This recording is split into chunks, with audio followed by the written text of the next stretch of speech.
Kind of the ideal start for us. Anytime we can just get out quick and get a quick lead, that's what we try to do right from the gates, just kind of set the tone. They were playing a zone at the beginning, and then we hit I think like 3 threes in a row, and then they just took that zone right off. So yeah, it definitely was a good thing for us. We had a lot of energy, forced them to call a timeout too. So it was just a great start for us. Yeah, I think we came out really strong. We had a great start, and I think that was just good for our confidence as far as the rest of the game went. There probably was some nerves, but when you come out and you miss a couple shots and then you're making a couple shots, it's just going to be like a rhythm for the rest of the game. It was awesome to have that great start, and there definitely were some nerves, but we knew we had a job to get done, and we also have great captains that were leading us through warm-ups and stuff and telling us to just get out of our heads before the game even started. It was like the ideal start for us. Everybody came out super confident, which I knew we had a lot of confidence going in, but I wasn't sure how nerves were going to affect that in that first quarter, and we just, from the tip, played basketball. And it was something I said in the locker room, too, was that, I know there's nerves, there's pressure, but at the end of the day, it's a basketball game, and you've played hundreds of them, so you know what you're doing. And to me, that's just what they did. They went out there and just played like they knew what they were doing. I think that the start played a huge factor in the way that we played throughout the entire game. I think the start of that game was kind of like a kickstart to be like, okay, we're good. Not we're going to win, but just we're good. We've kind of set the tempo for the game, and I think it was beneficial. It was nice. I knew as soon as we all stepped on the court, they were all gone, because as soon as that whistle blows and the ball goes up in the air, we're all just locked in. So it was nice to see, and it was good to know going into that we were so dialed in, I guess. I was very pleased with the way that started. I was surprised to see a zone from John. I really was surprised to see a zone from John for many reasons. One of them being John and I share a lot of film. We share back and forth, and I have sent him many a game where teams are playing me in a zone. So I was surprised by it, but I also kind of get it because I wasn't expecting it. So I think he thought that was going to throw us off, but man, my girls were just, they just went with it. They weren't shocked by it. They just stayed the course, and I think it was 4 3-pointers within the first 3 minutes. And just that kind of start was exactly what we needed, because it just lifted the energy, it lifted the spirit, it lifted the bench, and it gave them some confidence. So I was not surprised by our start, but I was certainly pleased by it. But he shifted pretty quickly into a stifling man after that. But the good news is we had gained such a lead from that the way they chipped away, they had kind of created a mountain for them to chip away at. So we were kind of standing there on that mountain feeling pretty good. But kudos to Londonderry for that effort, because they did not give up.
time. We weren't going to take Londonderry lightly. They're a very good team. They're young, but they're very talented. And so we kind of came into the game like this. We can't remember the game that we played against them in the regular season. We had to play them as the team. Every team's different in the playoffs. So they came at us a little bit harder than they did in the regular season, and I think we felt some of that. And then towards the end, we kind of started to pull away. So.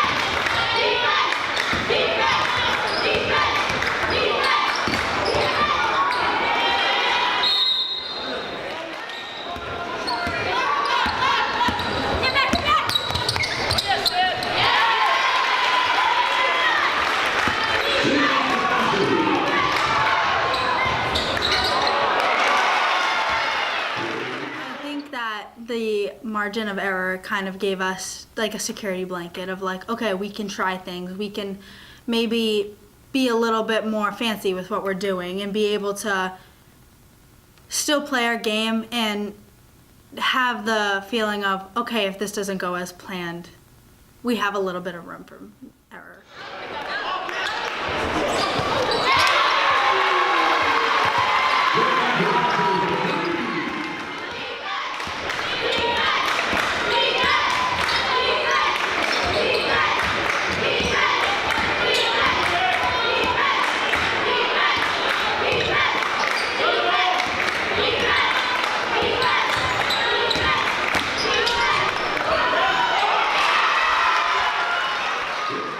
Gave us a lot of confidence, having a lead, but we knew this team, they could score quickly, they could score in bunches, so we knew we couldn't let up. We had to keep taking good shots, keep moving the ball around, and then defensively, just limiting them to one and done.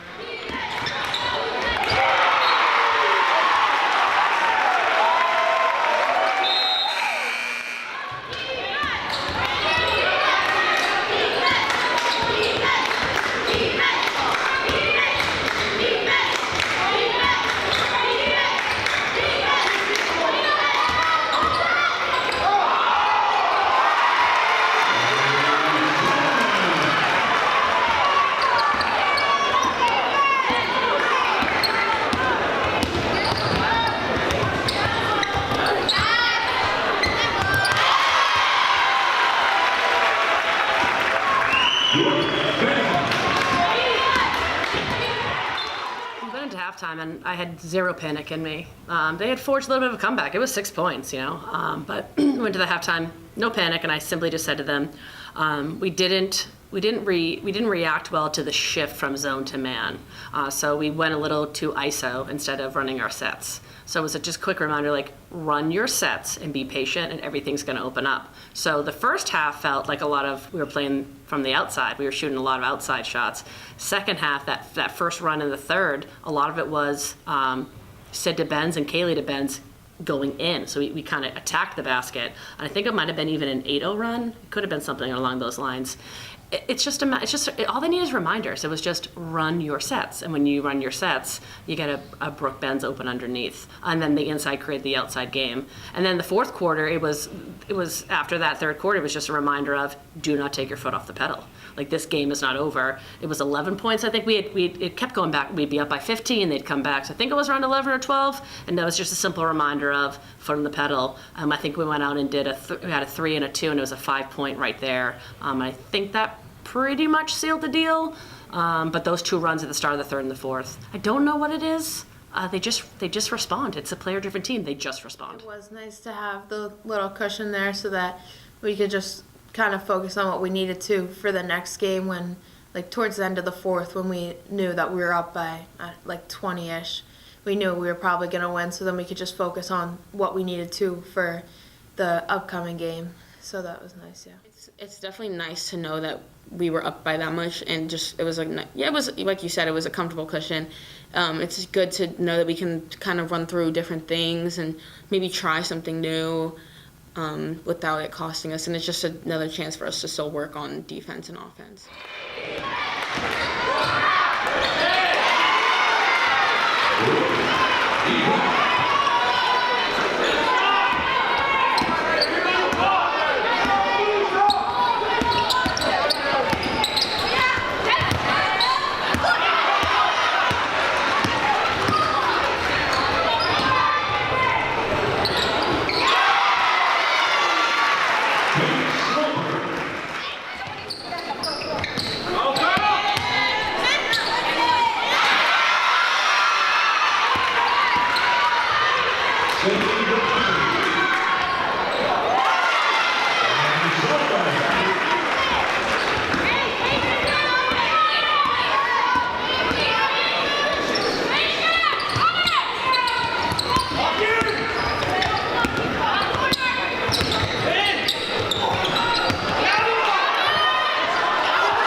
I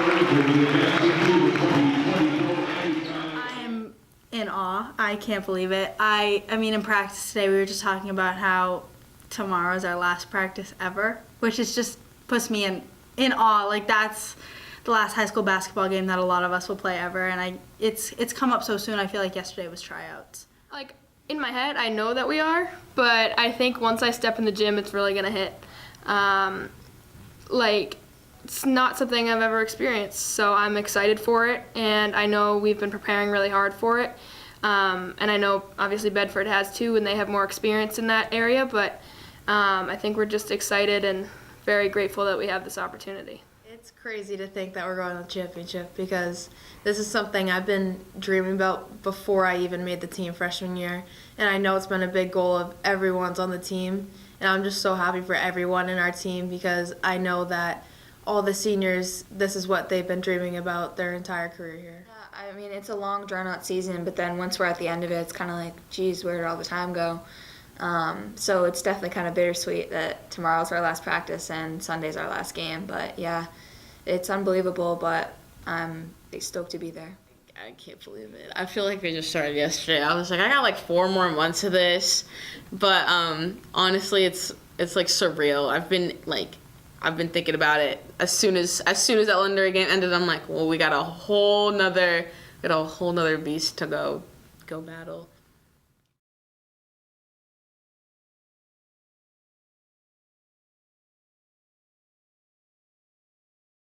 Yeah, I think it's very strange, but I am okay with it to be a 19-1 team and be the underdog. I think a piece of that is, I do think a piece of it is just the way that first game played out. We know as a team that was a broken system for us. We know as a team that we didn't handle that fourth quarter well, all of us. I didn't handle the fourth quarter well, the girls didn't handle the fourth quarter well. So we know you remedy the fourth quarter, you add Sid to the mix, and that's a team we should be able to hang with. So if we go in as the underdog and we go with maybe a chip on our shoulder because we don't like that we're the underdog, well, then there's nothing to lose for us. And there hasn't been many situations this season where we're walking into a game saying, nothing to lose. So I think that gives us some motivation and some confidence. We're going to leave it all out there. And I think if we play our cards right, I think Bedford's a team we can hang with. But yeah, it's interesting to be a 19-1 team and be considered flying under the radar and being the underdog is interesting, but I don't mind that position. I don't mind that position at all. We're looking at it only as a positive. Even more than Bedford, we have nothing to lose with this game. And that's not something we've had the opportunity of having the rest of the playoffs and the rest of the season. And that advantage of having really nothing to lose and being able to give it our all. But I think for the most part, we're treating it as a whole new season. The first season we were, 17-1. This season so far we're undefeated and we're looking to maintain that. And obviously we're learning from our previous loss and building as we've been building this whole playoff. But at the end of the day, it's like we are the underdogs, yes, but we're coming to play as hard as we can. It definitely does feel different. I feel like most people root for the underdog, so I think that that's beneficial for us. And I think that a lot of like our school community, teachers, students just want to see us be able to pull through since we did have the loss to them earlier in the season. And I think the underdog mentality, it just gives us more to work for and more for us to be able to prove something, to prove a chip on our shoulder. I think we'll definitely use it as motivation. I feel like we've kind of been labeled as the underdog the whole season, even with having only one loss, but I think going into the game we will be the underdog, so that'll definitely kind of fuel a fire for us to try to prove some people wrong. It's definitely something we're using as motivation. We all know what we're capable of, we know what this team is capable of, and we just have to go out and show people that we know what we're doing. It's definitely a motivator. We don't have, I think Bedford has a little bit more spotlight on them because they're undefeated right now. But we're going to go into the game with everything we have, blood, sweat, and tears. We put all of this work into it, so we're bringing our A game, and we're going to leave it all out on the floor. We definitely are. I believe we are using that as a great motivation because the game that we played against them was not a reflection of who we are as players and as a team. It was not not our best game, and I really think that if we go out there and try, we have a great chance. And I think we do have a chance, but going in as an underdog, I'm gonna use that to my advantage. I know most of my teammates will use that to their advantage because they're gonna think they're gonna win again by as much as they did.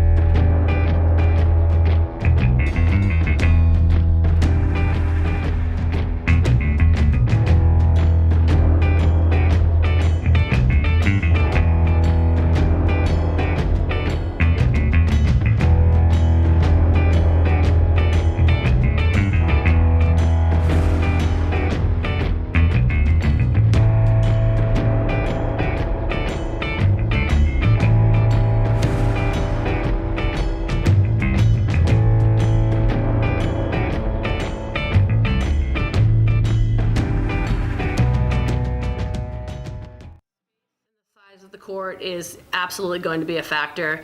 I think in two ways. One, I think it could help us because of how stifling of a defense Bedford has. More space makes it harder for them to defend us in that manner. A disservice to us is how fast they are. It's more ground for us to cover with their speed. So I think you have to just find the benefits and the drawbacks. Talk to my girls about it. We've talked about it. We actually had to, ironically, Londonderry gave us their court yesterday because we had the cheer competition here. And it's obviously the same size court, but the bleachers were gone, so it felt open, which I thought was perfect. And I said, the openness of this is how you're going to feel. It's going to feel like a big court. So we talked about that. It's a factor, but at the same time, what a privilege to be there. So use the court and take advantage of it and get used to it in the first 2 minutes and then forget about it. It definitely is going to take a bit for us to get used to that. Maybe even into the start of the game, it's going to take us a little bit to get used to it. But we also just had to practice at Londonderry, and it was kind of similar to the setup of UNH. It felt really big, even though it was the same size as a high school court, and all the bleachers and walls were really far back from the basket, which is what UNH will be like. So I think that practice honestly might have helped us. Definitely in the time where we're not allowed to have a ball, we're not allowed to be warming up, and we're just stretching it out on the court. I think that's going to be when we soak it all in, and we'll be talking to each other and reminding each other of how hard we've worked to get here and what it means to us, and but also adjusting to the fact that it's a much wider space. I think every one of us at some point has gone to UNH, so we've seen the gym before, but it's still not familiar yet. So I think we're going to be trying to make it feel as much like home, and a big part of that also is when we have our bench and that energy, making it feel like we're at a home game, like it's something that we're comfortable with. You know, this is like a once-in-a-lifetime, opportunity to be able to play at the championship on this court. So we just have to soak in every moment. It'll definitely be an adjustment, being on. It's a lot bigger court, huge crowd that we haven't been used to. So definitely in warm-ups, we might be a little like, oh my God, like this is crazy. But once the game gets started, I think we'll be good to go because we're used to playing in front of big crowds and having a lot of energy there. So it'll probably take a second to get used to, but we usually focus in come game time. Yeah, that's definitely going to be one disadvantage we're going to have because Bedford's been to the championship the past 3 years. They've played on that court multiple times, whereas we haven't. So we're going to have to adjust to that, but I believe that we'll be just fine. So I think I'm going to have a few of those moments where I just stop and look and stare because regardless, being in the championship with that many people there is an experience not many people get to have in their lifetime. So just being there with that, and especially playing in one, and just being like one of the bigger schools, like I know there's gonna be a lot of people there, and I know they're like nerves are gonna be high for the beginning of it, because I was talking to one of the boys that graduated last year, and he was like, it's a surreal experience, like you will never get that anywhere else. So take it all in as much as you can, regardless of what's going on. Fire alarm activation. All occupants to leave the gymnasium via the nearest exit. And one more reminder for the safety of the players, coaches, and officials, no fans allowed onto the court at any time. Let's get down to business for tonight's starting lineup. The joke I have with my family and friends is I'm the winningest losing coach in D1, and I'm the greatest supporting actress. Like, I get the Emmy for the supporting actress, but I can never get there. And it's been I've had a chip on my shoulder, and I'm self-reflective, and I take ownership, and I have zero ego. So there's always been a part of me that's like, what am I doing wrong? Why can't I get a group of girls to that next stage? Because I'm in the semis all the time. You know, if you look at the history of my career, I'm in the semis. I'm playing in those rounds, but I just can't seem to get past those teams. So this feels really rewarding, but I kind of owe it to my team. So they are bringing me there, and they just bought in from day one. They've done all the things I've asked. They've bought into each other. So for them to get me to this game, I was stoked at the end of the game. I was excited, and I show a lot of aggression and frustration, but I rarely show that happiness, and I just couldn't keep the smile off my face because this crew got me to that one. So now I hope I can get them the championship. I hope I can give them the tools they need. But yeah, it was felt like a weight off my shoulders. It's nice to get there, and I'm appreciative of these 14 girls for bringing me there because this was pretty much all them. It's really nice. I know we all worked so hard, including all the coaching and all the coaching staff. They really try with us. They take time out of their days. Like, Ashley comes from Londonderry as soon as school ends to come over here and coach with us. So it's great to see, and I love all the help, and they really do work hard with us and for us.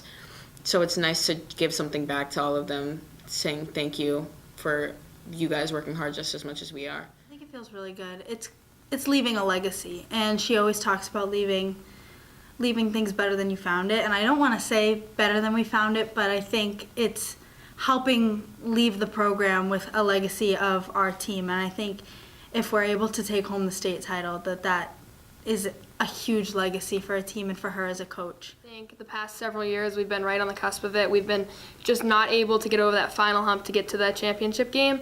And that's been our goal the whole season. Like, our group chat name is Road to Durham. Like, we knew from the beginning that this was our plan and that we were going to work really hard to get here.